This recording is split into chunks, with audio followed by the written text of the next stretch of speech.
Hi guys, this is Lakshmi Prasanna. ఎలా ఉన్నారు అందరూ? మీ అందరికీ ఎప్పుడు వారాహి అమ్మవారి బ్లెస్సింగ్స్ ఉండాలని కోరుకుంటున్నాను. ఈ వీడియోలో చూస్తున్న పాప పేరు మహాలక్ష్మి.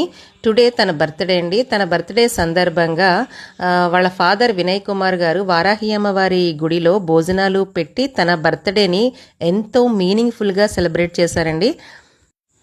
మహాలక్ష్మి, నీకు many more happy returns of the day. ఇలాంటి బర్త్డేస్ మరెన్నో జరుపుకోవాలి. అలాగే ఇక్కడ భోజనం చేస్తున్న వారందరి బ్లెస్సింగ్స్తో పాటుగా ఆ వారాహి అమ్మవారి బ్లెస్సింగ్స్, నా బ్లెస్సింగ్స్ నీకు ఎప్పుడూ ఉంటాయి. అలాగే మన ఇన్స్టా ఫాలోవర్స్ అందరూ కూడా మహాలక్ష్మిని బ్లెస్ చేయండి.